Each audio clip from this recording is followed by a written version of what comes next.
Welcome to Flat Earth Debate Live.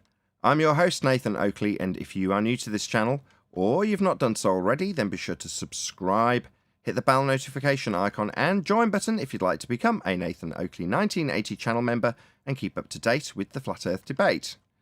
If you would like to support the channel, there is a super chat that runs alongside each of these shows while they are live, and there's also a PayPal, Patreon, and crypto link in the info box below the video.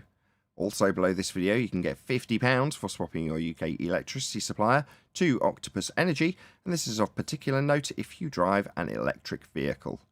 Most importantly, if you'd like to join the discussion, simply mute the page you are currently watching, then click the link in the info box below this video to join the panel and express your views on the nature of Earth. If you do join, please don't swear. If you do, you'll be ejected, and if you are, please don't try to rejoin the stream using sock accounts. You'll be warmly welcome back on the next stream. Please also share the show on social media. Sharing the show obviously increases the live audience, but this in turn increases the chances of a more diverse panel, so please share the show on Facebook and Twitter. Now we are joined by Neil, 10th Man. We've got Adam back, so hello Adam, and also a whole bunch of people in Discord, so welcome one and all. Good morning. Hey, good morning. How are you? We're all very well. Thank you for asking. Hello, Arwin. Can you hear us, Nate? Yes, you're coming in loud and clear, Adam. Excellent stuff. Reboot. Arwin, quick sound check. Say hello. Hello, hello. Hello, good to have you. Excellent stuff. Am I still loud? No, you're perfect. Absolutely everyone's perfect today. All right. Cool. Am I good in chat? Let me know. I don't know till after the show. Apart from the testing I do. No, I was listening and the sound was just perfectly fine. Oh, well, that's good to hear. Epic. Happy days all round. Any evidence of a physical geometric sphere edge horizon, formerly known as the curve of the Earth?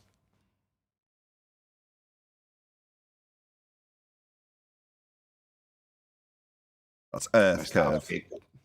I've missed housekeeping for a while, so I'll go. No. Any newbies watching, just bear in mind that the fundamental premise of living on a sphere requires the belief of having Earth curve. That's like a pretty basic tenet of the fundamentalist religious sphere belief. Would we not all agree? Agreed. A fundamental in it, but you wouldn't necessarily expect to see that. Marked with an X, labelled horizon. In there, begging the question, proof of nothing, perspective hijacking. Quote, Earth, curve, calculator.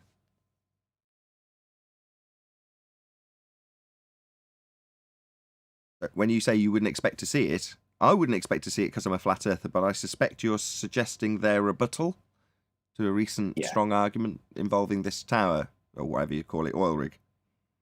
Well, as you correctly point out, there is a special web page for this to calculate it. I think even the calculator admits that it's not what you're going to see. In fact, it has the disclaimer: it's of no use to view the land, to calculate Earth curve. It's just useful mathematically to postulate where Earth curve would be if it's a ball, but it does have a disclaimer that you can't use it whilst viewing over the sea. I see. So in terms of viewing Earth curve, we're better off seeing it over the topology of the land that's already undulating in varying ways anyway. Is that what it suggests also? Or it just says that, you know, where your average Joe's going to go out and find the horizon pretty easily, you're best off not looking at trying to find Earth curve there. Yeah. Don't expect to see it with your eyes. Only expect to reify it in the mathematics. That's right. And when you do, you take your little picture of the horizon that's not Earth curve and you wouldn't be expecting to see it, and then you go to the maths and it'll tell you how it's Earth curve. It's really easy. On this subject, Captain Kirk yesterday went high up in the sky, suborbital. And it was, I left a comment because it was the first time that someone went suborbital on one of these private machines. that came down and didn't mention Earth curve. He did get emotional, though. Yeah. He was almost crying. No, that was for Mother Earth. That was just so the fragile Earth can get a mention so they can bring on something, but that's not the subject. Subject is nature of our Earth. I find it quite funny that a guy who played the part of a captain of a show that went on for years that we all watched wouldn't know this Earth curve and wouldn't mention it. Horizon is not Earth curve. Right I'm on. talking about. My It only exists in the CGI. Don't you find that funny? I do and I other- don't. I suspect that Shatner's probably got more about him than meets the eye. You know, the overdramatic. Yep. I didn't see any Earth curve horizon from high.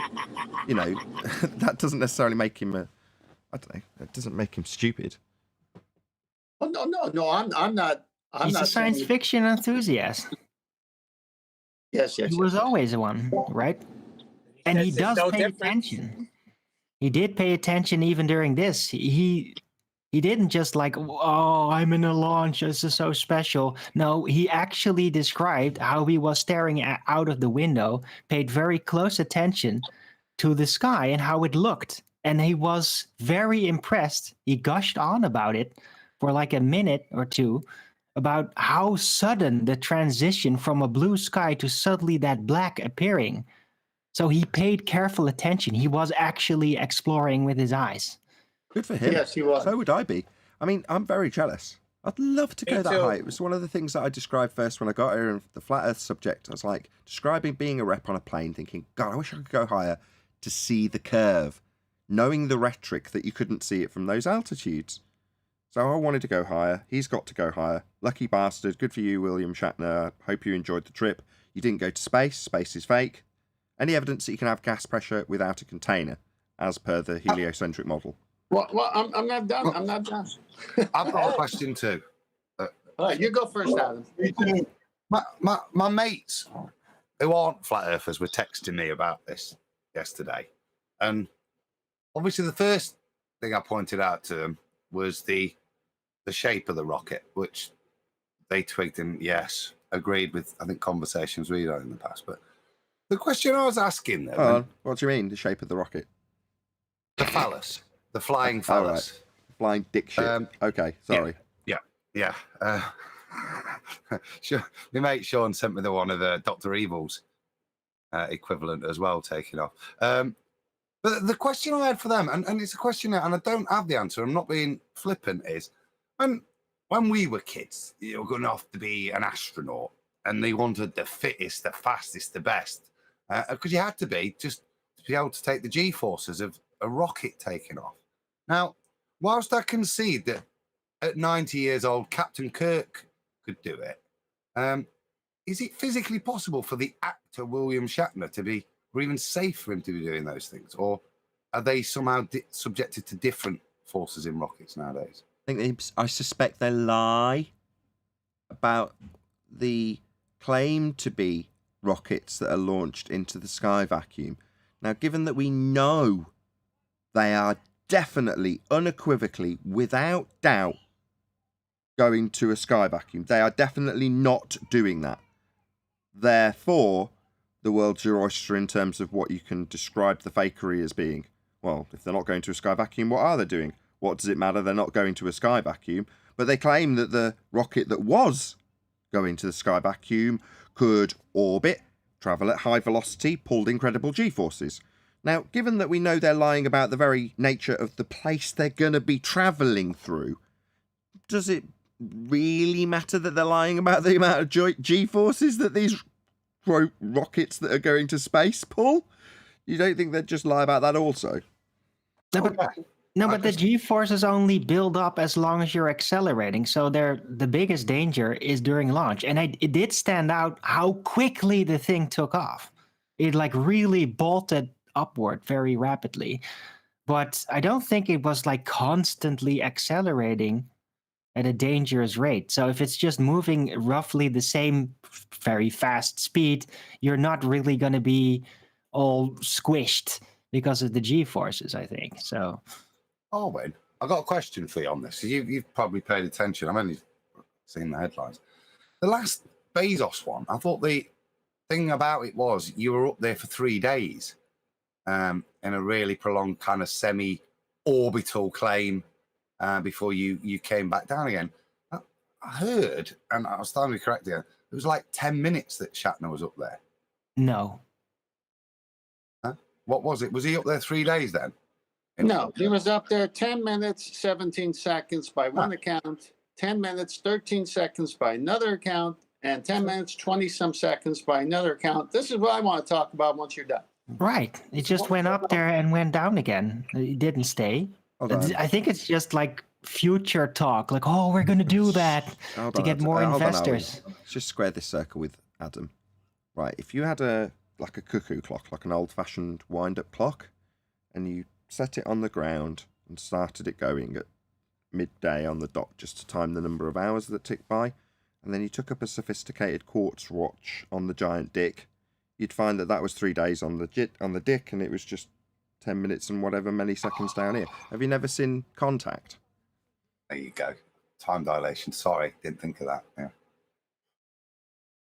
It just seems very odd to me that these things have only just been developed, and the second flight's a 10-minute flight, and the other one was. They seem very different things for very different purposes. That's probably why they need to be different things. Right, for Jodie Foster, she spent the whole time she was on the beach, she met her dad, they had cocktails, they had a little chat. Whereas for the guys watching the spinning gyro she fell through, she just fell straight through. It's just that simple. Yeah, we have the recording, which is what I want to talk about. If you go to Master B, I got a picture that shows where it landed in relationship to where it took off from. I got a picture of a dusty road. Is this Yes, it? that's it. That's it. It's beautiful. Beautiful. Well, the commentator on the news, that was the actual, commentator for the launch throughout, said, "Oh, see in the background, that's the booster landing back." I said, "Really?" So you go up for Adam. I'm going to need your math here.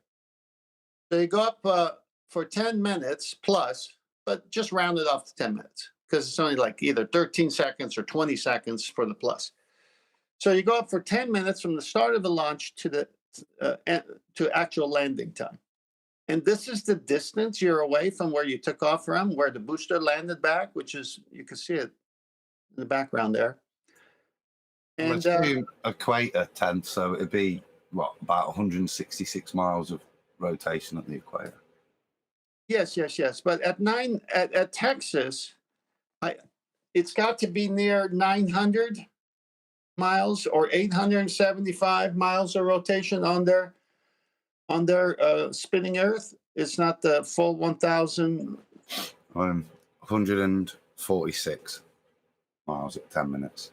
Okay, does that look like 146 miles away from where it took off? I'm pretty sure a yardstick could measure that.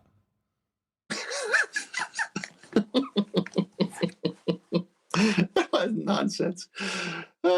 In which direction did it land? And which way was the Earth spinning? I mean, give me a break. It landed so close to where it took off from. And they're assuming that after 10 minutes, it's 140 some miles away due to Earth rotation, and you could see it like. Right, shout out to William Shepherd, who says Rob Skiba was a legend in our community. He will be missed. So thank you for the super chat. In case anybody's unaware, Rob Skiba passed away. Wow. Yeah, I'd like I didn't know that. Just wish all his family love and prayers, and say thanks to Rob.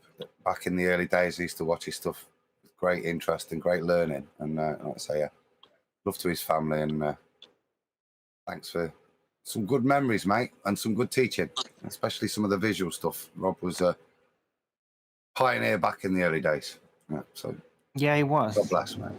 How did he pass away? What was? It was being kept in an artificial coma for a long time now, and I don't know all the details. Apparently, some guys are Jaren with a couple of friends, Karen B, and Mark Sargent did a stream about it yesterday on Rockfin. If you're interested, Yes, I'll very post sad it. news. Although it may seem cold given that the guy's just passed away, the guy ran a very popular website. Has his family got control of that? Because presumably there's going to be stuff that needs to be paid for, or it needs to be shuffled around. Then, as cold as it sounds, I just don't want his glorious website, which is a resource that a lot of Christians use, to just sort of fade into nothing or get shut down because nobody paid the bill, or, you know, is somebody looking at that? Does anybody know?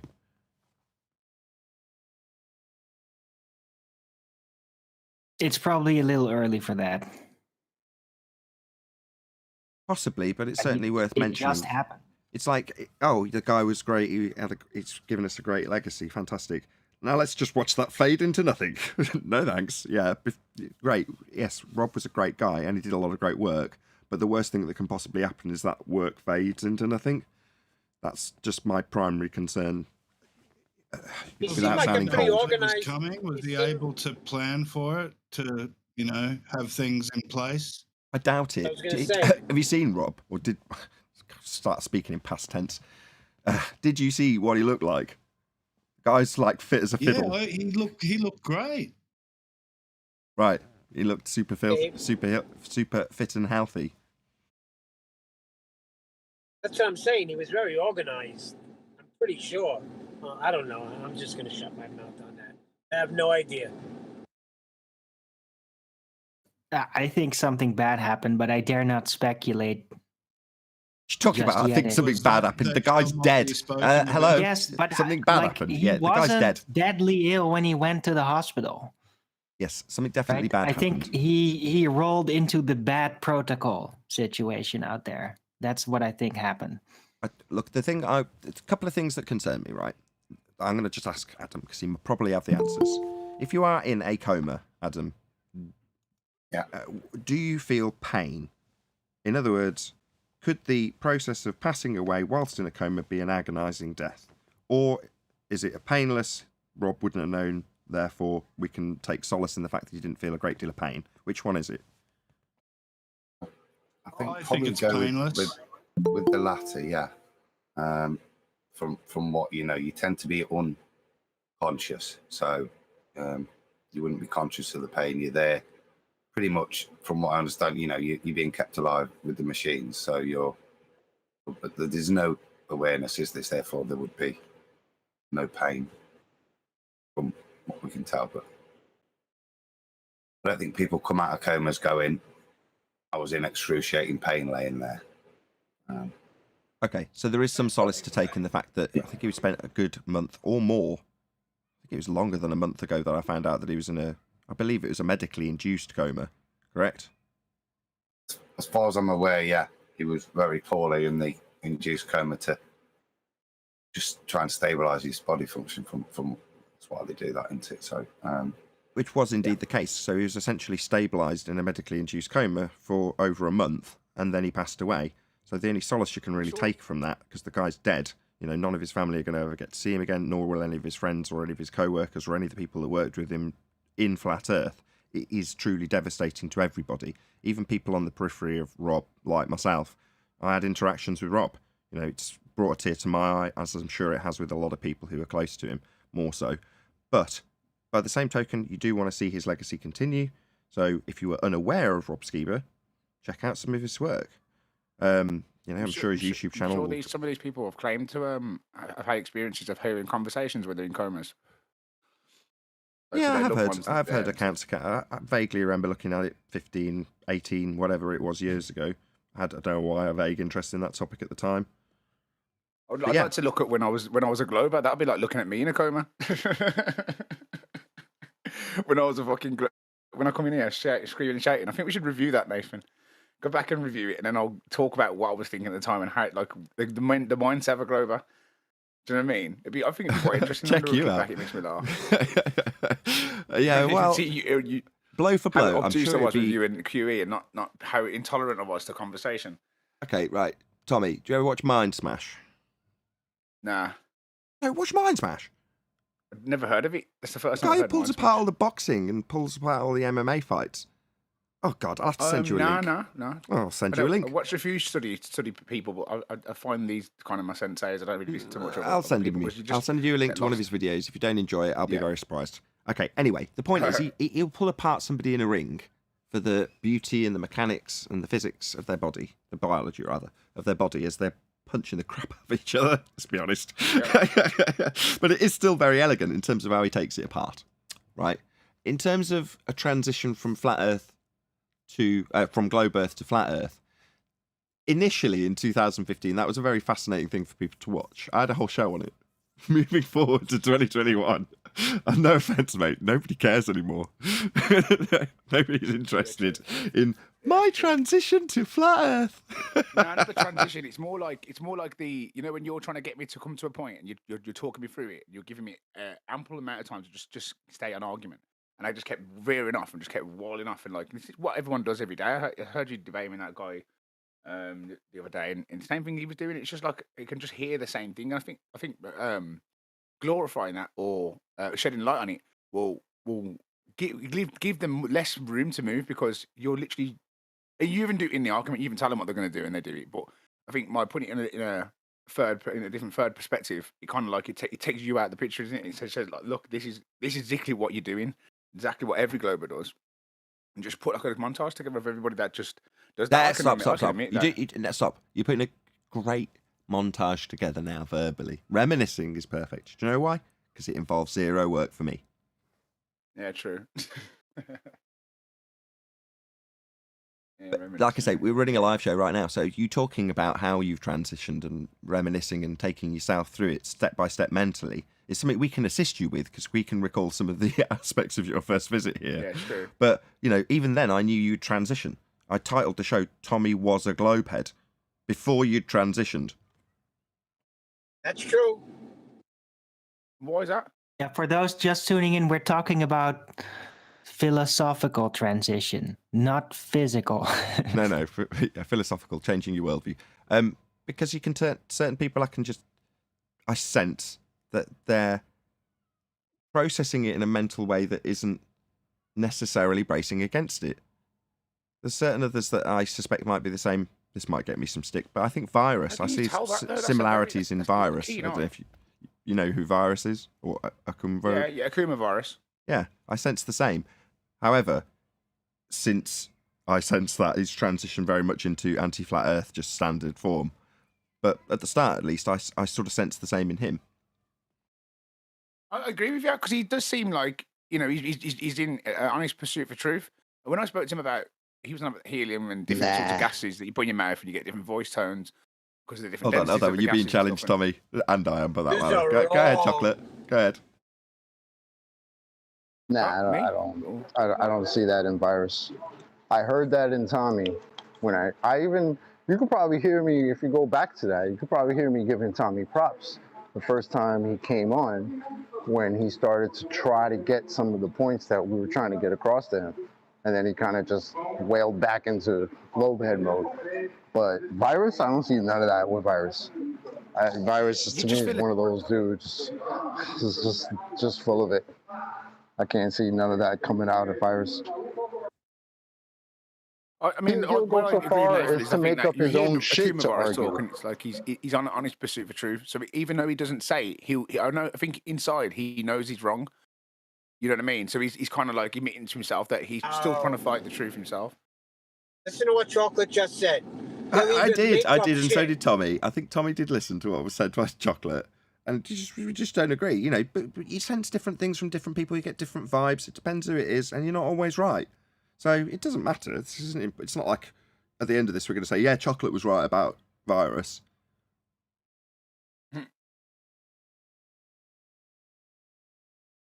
But he might always hold that position, though. I think he's probably he's been exposed to the truth long enough now for him to kind of come around to it. But it took me 2 years. It took me a good couple of years, and actually 2 years of watching online. And then my mate became a flat earther, and then I disagreed with him. Then I tried to debate it for about 4 or 5 years. Then I thought, fuck it. Obviously, these things, this flying tin that they landed on the moon, the footage of the curvature, it's all on like video. I know you're not expected to see it with the naked eye, but if you think about it, every time you need the evidence to see, you can't see it. So in your experience, you cannot experience any of the claims that they're saying to be true. You can't experience any of the claims to be true. You can't experience it. So you can make up whatever the fuck you want, really, if you do it well enough. Because there's no way for you to experience it, is there? Indeed. It's so easy, simple trick, isn't it? Every aspect, you can't look at space or look at this computer graphics of this Pluto. Look at this computer graphic image of space. I think. Well, no, I'm not even quite sure what the heliocentric model is. I'm thinking, are all the planets in line, flat, like they put in them pictures, or are they all at different sorts of elevation? So how are you supposed to fucking draw your lines to them from? How are you ever going to supposed to coordinate any of that? So that means that if, like, let's say Mars is there, then you got fucking the Earth before it. Mars could be substantially higher in space, say, let's in the solar system. So it's not on the same line. So then how would you ever draw a line to it? How would you ever know the difference between the Mars or the difference between where it is in the stars? You'd never be able to know. So they could just say whatever they want. They're all in line because of space-time, because of Albert Einstein. So it's all in line then, yeah? It's all flat. It's all like a flat disc. It's all flat, yeah? I thought there was one exception to that. Hold on. Doesn't the now demoted to a dwarf planet Pluto have a non-planar orbit? Am I incorrect in that? Maybe any heliocentric boffins can correct me from the chat if I'm wrong. But my understanding was one of them didn't. Go on. Is it Mercury you're talking about? No. One of them are far outer planets. One of the ones on the extremities, on the outside edge. But for the most part, yeah, it's just a plane. The solar system's just considered to be a plane. You mean Pluto? Talking about Pluto? Yeah, I did say Pluto. I thought That's what space-time is. Like, space-time's claimed to be just a flat plane. And it's bent by, or curved by what they call mass. So the center of the center of the globe Earth is in direct line with the center of the sun and the center of Mars and everything else. That's the basics. Let me just break that down for Tommy though. Tommy, what's just been described to you is a transitional effect from what we were discussing, where you're saying, oh well, you can't experience any of this in reality. Well, having an appreciation of that meant that they took what was being described as space and just made it into a mathematical dimension that doesn't exist anymore called space-time. And that was what was just described to you by Brian. There we go. Pluto's unusual orbit. See, I was right. In their nonsensical heliocentric system, although the solar system for the most part is a planar system, you've got this one oddball claimed to be orbit from the now dwarf planet Pluto. It's all bollocks. I mean, the fact that I know this stuff from years back when I actually was interested in it doesn't mean it has any more sense now than it did then. None of this makes any sense because what we're doing is observing it from the central point to begin with. We're observing these lights move around above our head. And in this system, the sun's at the center. We're moving around it with Mercury and Venus between us and it. It's just, now I think about it, it makes me sigh because it's absurd in terms of how you view what's going on in the sky. This depiction on screen now just looks so alien to me, but I don't know if anybody feels the same. It's just ridiculous. It's like everything. So even if you did triangulate something and use the maths or whatever, there would always be some sort of different argument or something you didn't vary in or something you didn't do, and therefore everything you've accumulated is bullshit. It's just they can just do what they want with this. They literally can just make up any shit. Oh, we have this anomaly planet that doesn't follow the same trajectory as every other fucking one in the solar system. It's still in the solar system, but it's not behaving like it's in the solar system, like everything else behaves in the solar system. Maybe something's wrong from the fundamental principle that you're thinking you're looking at something from a curve. These people that are doing this are all doing this with the mindset to make it work in the world that they're imagining. So they're making it work in a world that they imagine. They're not really making it work in what they're experiencing. Sure. What you experience and what you imagine are different. I mean, they can just bung any old layers on. I mean, I remember being introduced to the Orc cloud many, many years ago and thinking, wow, this just sort of popped into existence then. It's just epic. They've decided that that's what it would be like at the very edge of what we call our solar system. You're like, all right. You need more support, Nathan. I think you what you do tirelessly day in day out. You literally are the head of the fucking the flat Earth debate. You know, and no one's. You need more support. I think like it's just I mad. totally agree. Smash the super chat. There's a PayPal link below. Do you know what I mean? Everyone seems to be hating on it. If you're dedicating your life to it and you're literally going through every single argument, you're willing to, you know, challenge anybody to come in and bring their evidence. It's just, there's nothing that no one can say to that. It's just to do it every day consistently, day in, day out. It's to be applauded. Applauded. I wonder when we're going to get actually some really good scientists or some really good well-renowned person to come in Look, and get you said you were listening the other do you day, mind? right? Excuse me. He was kissing my ass. I was enjoying that. I was getting a bit nauseous, to be honest. I was going to say, all you do is push a few buttons. I'd like Would he? to finish up what I Yeah, started. but you know what? It's you know what you got to think about it. You already are the minority anyway, aren't you? The flat Earth side's already a minority, and it's already ostracized. It's already demonized. It's anti fucking establishment. It's anti everything, isn't it? Like anti God. It's not anti God. It's anti you there. It's there to them. It's anti God. So it's like it's just a massive deal. So you got to show each other some more support and be more like like it's just you got to do it. This is the side that you're trying to educate these people that what they've been taught is a lie. You know what I mean? And you're willing to go through what they're saying and also show what your arguments are. But if they're not willing to even do that, then and you've got all the people are getting support on the Globe side, you need to be more supportive and with you guys. So all of you support each other, not even just like people watching or just in general. I just think it needs to be more like even his account. Like when you search flat Earth and the searches are all just like anti-flat Earth videos. Thank you for all the compliments. You can't find. I've got to draw a line under it though. Thank you for all the compliments, though, Tommy. I really appreciate it. And yes, I do hope people support. I do have an electricity bill to pay, which is why I beg with the Octopus Energy thing, because it gets me 50 quid also when someone gets 50 quid.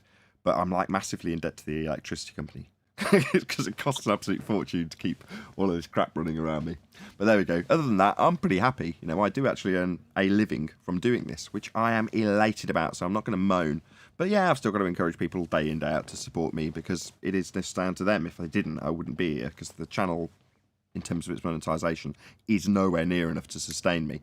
But I am sustained on account of the fact that people give me a lot of support anyway. So, you know, you're banging a drum that I have to bang anyway, and people are responsive to that drum. And I'm very appreciative to the people who do support the channel. But I've got to draw a line somewhere. I know 10th Man's trying to get a word in, as is Adam. Yes. Go back to my image, and there's some excerpts of what William Shatner said. I've got Israel. No, that's QEs. Go up higher after that desert picture where I showed you earlier where it landed in relationship to where it took off. I hope I never recover from this. I hope that I can No, two maintain more. what I feel Yeah. now, he said. I don't want to lose it. No, go up two more. Your screen is so big and covered. There we go.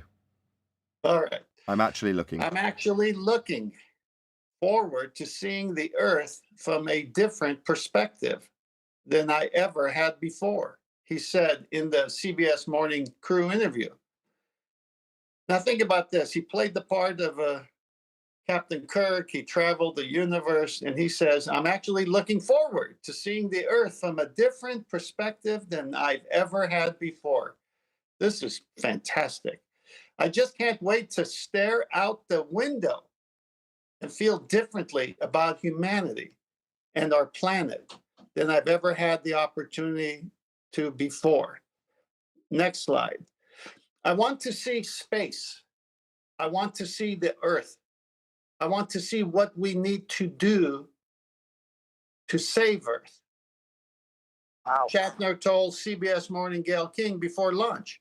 I want to have a perspective that hasn't been shown to me before. That's what I'm interested in seeing. He got his wish. And then he says at the last one, I hope I never recover from this. I hope that I can maintain what I feel now. He said, I don't want to lose it. There's a lot in that interview. These are just some excerpts. But the feeling, I had that when I went to Six Flags and I kept going on that roller coaster because it felt great. I just want to know the perspective. When you got up there, did you see curvature? And if you did, why didn't you mention it? Or by not mentioning it, were you telling us something? Because why make it up? If you're actually being truthful and emotional in that moment, why make something up? If you didn't see curvature, why would you say, why would you interject that into the conversation? Well, he did say he wanted to save the planet. So that would be not tell the truth then at that point, wouldn't it? Yes, Yeah, yes. That's fine. He's already under the impression that it is a planet. But what I'm saying is, like, for him to not be like, oh, I saw the curvature of the Earth and it was beautiful, blah blah blah. It's like if he's actually being truthful in an emotional, what's supposed to be an emotional moment, right? Well, why would he make that up? Why would he interject that? It's just not there because the curve's not there. But that's what I. Just 1 second, Adam. So that's what I meant. He said he wanted to save the planet. So saving the planet will be coming back down and not telling the truth. You understand? I understand. Very good, Brian. Yeah. I think you got. Whoa. Let's just rein it in a little bit here, conspiratards. Can we please? So let me get it straight. So because average Joe actor, he's just an actor. He's just a guy who's gone up. He's got the money to do it. He's got the connections to do it, and he's done it, right? But you're going to read that much into his words, right? This isn't the last committee meeting of Neil Armstrong, you know, where he's talking about lifting the veil. This is not that, right? This is a dude talking about his perspective, a very common word, and seeing the planet, which everyone thinks it is. Don't rumpus me. Hello. He's just using. Flat Earth is getting so popular. That's why. You're just reading. I agree, Brian. Thank you, Neil. Thank you. So you're just reading between lines that are not there, as far as I am concerned. No, you're right. No, I'm with you. No. The flat Earth is actually round if you think about it. You think flat Earth is round because you think if the water's above and below, that's like when you imagine the water's like flowing from top to bottom. That's round, isn't it? But so they're probably right. It's round, but they're probably wrong. They're seeing the flow of the ocean and the Earth, but they're not seeing it. Do you get what I mean? They're probably seeing the entire, like the water's above and below, and the land's in between. So they're seeing a globe when they look at it. Do you get what I mean? But really, when you look at the world, it's just flat Earth. But if you look at it from like the whole thing with the water's above and below, then obviously you see a globe. That's all we're talking about. You don't see any. No, we're talking about William Shatner, where these dudes are reading in between the words that he said and finding meaning from him saying that he wants to save the planet, if that's what he said. I'm paraphrasing. Or he wanted to get a different perspective. Those are just normal things to say. There's nothing to read between the lines on in this instance. There is, and there isn't. You know, as you break down atmosphere, right? Hold on. Hello, Tommy, hold on. Go on, Adam.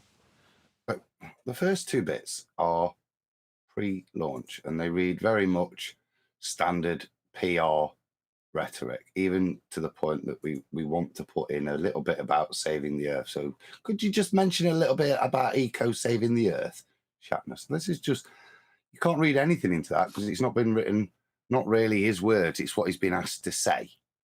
Probably what cost him, instead of paying for the flight. What I find interesting is coming down afterwards, and it's the things that aren't said. So the omission of stuff that I think Chocolate alluded to. Now, that's not to say anything, but the bit that struck me is the first. I hope I never recover from this. What the word recover implies something has been shattered. Shatnered, Yep. even. Okay. Shattered. Otherwise, why use the word recover? Shatner. If I'm going to read anything into his words, that's the only word that I find strange, a strange use of it.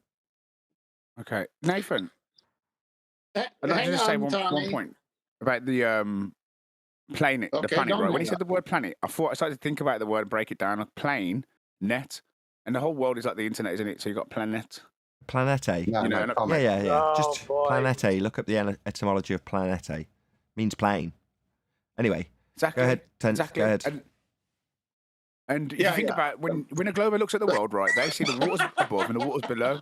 So they're literally looking at the flat Earth. If you think about it, they're looking at flat Earth from a different perspective, and they say waters above and waters below, and land in between. So they literally are seeing exactly what is described in flat Earth. They literally see the ball, but it's not the ball. Do you get what I mean? They're just seeing the water above and the water below. That's all it is. So you both are correct because you are seeing what you're seeing, but you're seeing what you're seeing in different ways, and it's just like it's a One mad, more, like, and one more, and you're going to be asked what the hell you're babbling about with these waters above and waters below that you mentioned twice. Look, in the Bible, right, it describes that, or like in religious or text, or even Egyptian, or any sort of if you look in the past, any sort of like description of the world, there's always like waters above and waters below, and land in between. You know, every single all history documents a flat Earth, and then they thought, then they discovered it was round. But the people that are looking at it, right, the people that look at it as round, we heard they all see that waters bit. above and We waters heard all below. that bit. So It's just exactly the same. hold on. From biblical text, what's going on, Tommy? What What's waters going on? above? What are you babbling about? What waters above? I'm saying that if you look at the Earth as flat, right? I heard this bit. That's what you Let's experience. just, That's what we just rein it in. Rein it in. Talking about above, that's above me, right? So sky. Yeah. Waters, you say? What? That's what. Yeah, describes as the waters. Yeah. Tommy, just a sec, just to maybe try and link the two completely disparate conversations that appear to be going off here. You're giving a description, and I think what we alluded to earlier is Shatner isn't. He gives no. He just says, "I hope I never recover from this. I hope that I can maintain what I feel now." What he doesn't say is it's round, it's flat. He doesn't give any description other than the transition bit of how it suddenly goes from blue to black, as far as I'm aware. So his description isn't siding with anything, and I'd say it's interesting in its omission of some of the details that you would expect. Thank you, Adam. Thank you, Adam. That's precisely my point and why I put it up there. But if you could read a little bit and study a few more things about it, I'm actually looking forward to seeing the Earth from a different perspective. Well, I'd say that would be a different perspective. I mean, very few people see it from that perspective. We all agree with that. And then he said, I just can't wait to stare out the window and feel differently about humanity and our planet than I've ever had the opportunity to before. Okay? I want to see space. Well, when I look up, I see the sky. Okay. Oh, you want to see it a little closer, so you got to go higher. Okay, that's fine. I want to see space. I want to see the Earth. Oh, I see from that perspective. I want to see what we need to do to save Earth. Save Earth? After any saving, I don't think. I think we're just like little electrons walking around a circuit board. Oh gosh. Tommy, please, let me round out at least. So this whole thing was a perfect opportunity for a guy who played an actor who pretended to go into a place that doesn't exist. He finally got a close-up view like very few people do, and he never mentions it, like Adam said. It's what he didn't say is the more important thing. But the thing he did say, and I think Adam's right, is something about saving the planet, which is being used for other reasons, as we know. Okay, Tommy, go on. I don't think the Earth needs saving. I don't really got much to say. Just abbreviating on what you say, mate. That's all. I don't think the Earth needs saving. I think we're just on it, and be here long before and after we ever exist. You know what I mean? So we look at experience on it. Is it really? So I just don't really think the Earth needs saving. I think the world is just here permanently. It's created. It's always going to be. We did like the electrons bit and saying like on a circuit board. When I think about buildings and roadways and systems, they do remind me of just like a circuit board. You got your channels that go down, and same with your bloodstream inside your body. Like we have a brain and processor and stuff like that. Even the way we make computers and stuff like that, everything's all we're just basically creating what we are again. You know, even with computers. Madja. But yeah, I'm just babbling. Someone else want to talk. No, everyone's But, letting you I babble. yeah, I think when you go into buildings and that, you go, and you go into loads of people going to these work offices, and there's lots of processing going in them the buildings, isn't there? A bit like electrons going into like a circuit board. There's loads of more reactions and more zeros and ones in them little buildings. And they go out and then they go down the road and they get in the car and they're driving like big powered things that generate more power, and then they use more emissions. So basically, they're trying to like use the energy in it. Like, so what would a circuit board be doing? Pretty much same behavior in it. You know what I mean? And the whole world has a magnetism, electrical sort of relationship with the world. Okay, my turn. Back to what Brian said. Flat Earth is getting so advanced and so out there that's what he said. I gotta save the planet. Flat Earth is getting too much publicity. Okay, hang on, Neil. Nathan, I put another quote. It's the newest one up in Master B. Yeah, I got I'll it. proceed it by. Okay, yeah, weightless. My stomach went up. This is so weird, but not as weird as the covering of blue, said Shatner. This is what I never expected. It's one thing to say, oh, the sky, and it's fragile. Get it? Right there. Who said the sky was fragile? Who wants us to believe the sky is fragile? It's all true. But what is unknown until you do it is that there's this pure, soft blue. Look at the beauty of that color. And it's so thin. And you're through it in an instant. And then he later said that when I look down to Mother Earth, that's life. And then when I look up to that darkness, that's death. Mother Earth, it's fragile. Save the planet. Wake up, everybody. This is the next psyop. Yeah, I did notice that part when he said that's death. It's like, that's beautiful. Funny because that's really where the people, that's where these people all think they could save our lives and go to space, and that's where we need to venture out to save the planet. Death. But to him, William Shatner, that's death. It's the only thing that's guaranteed in life, though, isn't it? So globers have to be obsessed with death because they know that they only live once, and there's nothing. They don't believe in the spiritual world. The only thing they believe in is death, and that's it. And that's something that all these atheists say. These atheists say this all the time to me. I used to say it when I used to argue this shit. Tommy, he's saying that way's death, as in not. Yeah, no, but there's no life about space, that way. No, there's no life. Life's down there. No life the other way.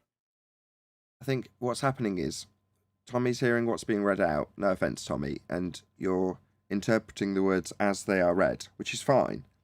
But what the guys on the panel are doing, and I'm semi-bashing them for it, is reading between the lines. Oh, it's all that's going on is the same that always goes on with the globe, right? Regardless of whatever way you want to take what Shatner is saying, the globe is nothing but disasters. There's always some asteroid coming to get us, or there's some explosion going to happen here that's going to blow everything up, the ozone layer, all this other rubbish. There's no end to this. The globe is no end to fear, is it? There's always a disaster where we live, and all this that we have here, this could all end in a moment. You know what I mean? There's climate emergency. Yeah, there's always that. It's always like, be afraid. That's all the globe is, isn't it? Be afraid. This could all end in a moment. I think, Nath, to address the reading into stuff, it's too much. It's too much, right? Let me just be a baller for a minute. And if I was a baller today, I'd be absolutely gutted. Absolutely just distraught that Captain Kirk had gone to space and he hasn't come back and described the blue marble to me. That's what's surprising. Exactly. I was waiting for that, and I didn't hear any of that. No, oh my God, the curvature of the Earth is so beautiful. Blah, blah, blah. Nope, none of that. I see. Only how incredibly thin the supposed atmosphere is and how fast you could just fly right through it. I get it. So you're saying it's not necessarily what he said or reading between the lines of what he said. It's seeing the emissions, what he hasn't said. Why hasn't he described Earth as a ball and the curve of the Earth and the space sky vacuum? Why hasn't he described it? Why has he looked up and seen death and seen life below? I get it. I get what you're saying. No, because I want to pull back. I don't want to ask that question. Why hasn't he said or lead anything into it? I'm saying Red's rhetoric, yeah, Gem Panda, Fight the Flat Earth. They must have been sat there with their pen and paper, ready to write these quotes to shove down our faces. Deal with that, yeah. And what have they got? That's what I think's interesting. Nada. No. See, because Trump said he's going back to space, yeah. Maybe that's what they did, come in and shut Trump down with this coronavirus bullshit. Because Trump was on about going to Space Force and all this crap, weren't he? So obviously people just thought, no, he's going to fuck it up. He's literally coming to expose the world. He was always telling them what Corona was bullshit as well. Trump was the most honest one we've had. That's why he was so ridiculed. And that's what happens. Like, it's the same when I left the Grove. You just get ridiculed so people don't take what you say seriously. But this guy's the only person telling the truth.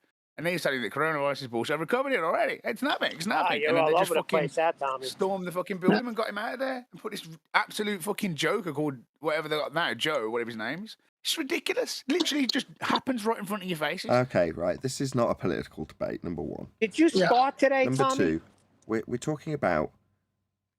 I'm a little aghast, right, that, especially from you, Adam, I've got to be honest. So you have given this some consideration in terms of how much our opponents will take from something like this. I mean, This afternoon, yes. I've not been pondering on it. No, okay. No, that's fair enough. Yeah, I like to say I've not even looked into it, other than, like I said, my mates texted me because look, the reality is it's Captain Kirk. That's the big thing, isn't it? It's not. It's Captain Kirk, and Shatner, Exactly. as alluded to, he's a little bit off script. He does speak his own mind, doesn't he? That's. I think the point I made is, yeah, if I am looking at it now as it's in the flat Earth realm, the only thing that I say is they must be absolutely gutted that Captain Kirk's not come back and proved the ball for him. That's exactly what I said, Adam, at the beginning of this whole show. I said this marks the first time, to my recollection, that I've seen a post-interview not mention any curvature. Interesting. Shout out to Murica, Silver Patriot, who says, is he a Mason? I assume you're talking about William Shatner. Don't know. Anybody know if William Shatner's a Freemason? Okay, check it. We'll have a look. Or Adam's on the case. Murica, thank you very much for the super chat. I don't know. I would say Bobby is. Sorry, Tommy. Who was that guy that told you should be afraid of the Freemasons, Nathan?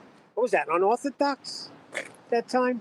I think it was Wiggles. Maybe it was unorthodox. Yeah, it was unorthodox. Yeah, I think you're right. Saying how. Yep.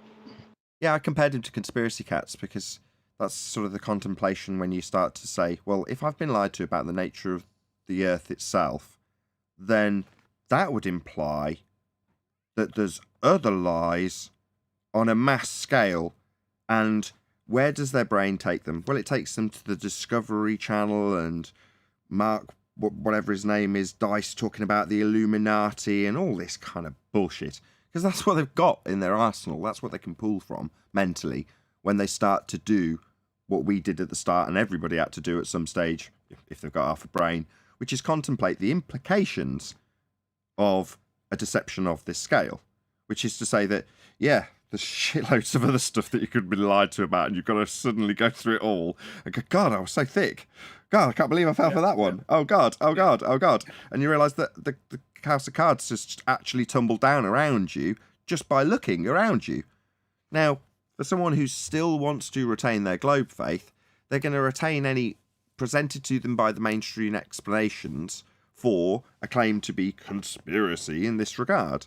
So they just latch on to whatever the telly told them in that regard. So the Illuminati, or whatever it is they want to be scared of, is what they immediately pull from. I mean, it's pathetic. It makes me chuckle, but that is the cognitive processing that you've got to go through to go, next step, I must be scared that the Illuminati are going to kick my door in. Oh, well, okay, if that's where your brain takes you.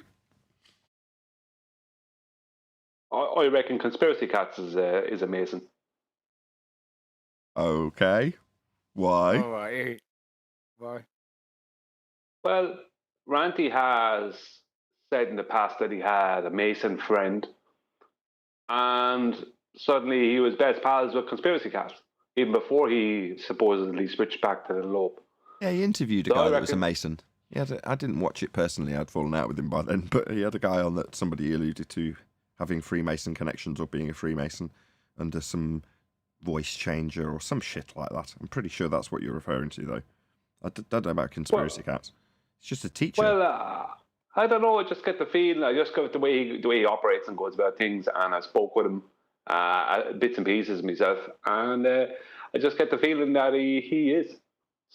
That's okay. Do you know how I got onto a Conspiracy Chris Cats Monk was a channel? Mason. I just I don't see remember the I was in a relevance. Gem Hold on, Panda Tommy. server Hold on. for like Just 5 years, hold on, Tommy. arguably. Just one sec.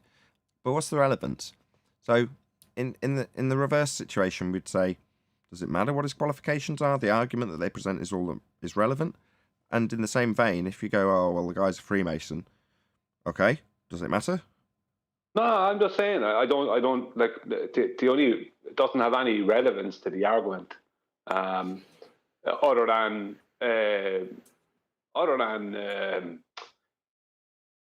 having Ranty do things and say stuff that we all know is not true. You know, Well, so The thing about Freemasons, we interviewed one back in the day, Chad. I remember he's 32nd degree Mason. He's a flat earther, and he says most it's in there. Yeah, most of the lodges know. Once you get to the higher levels, that it's flat. There's a difference between how the common man views masonry and some of the ties. There's a difference, I think, because a lot of the stuff people are doing good, and the membership of that is often it's just to do good things. Do you know what I mean? Like this guy we interviewed, you know, there was none of the supposed stuff. You know, he's aware there are places where it goes off. The issue with them is the way they collude together against the society. But just to come back to Shatner. Can't find anything anywhere. I've ended up on Facebook. Somebody's asked the question, and there's no responses. Not to my knowledge. Does anyone know if William Shatner is a Mason? Just saw an old Star Trek episode, and he's made a Masonic reference. I found that, but that's the only other thing I could see linked between him. That's nothing negative. when he's or playing a positive. character role, you can't really say, "Oh, well, he made a Masonic reference." So what? That doesn't No, make but him that a was Mason. the only thing coming up in the Google search was that's come up twice that there's a reference to him mentioning it in Star Trek, but nothing with regards to him as a person.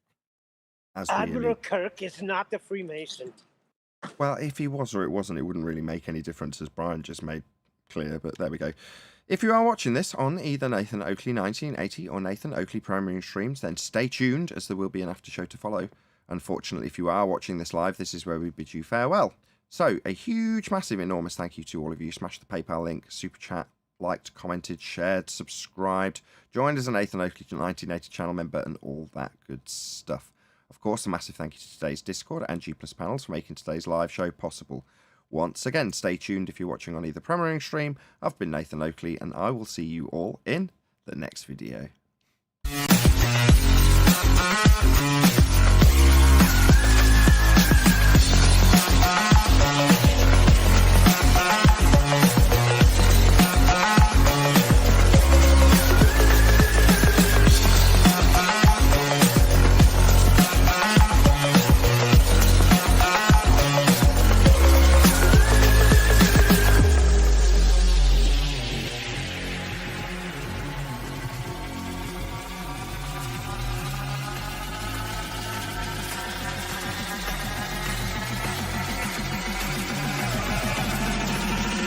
Oh, what a day! What a lovely day!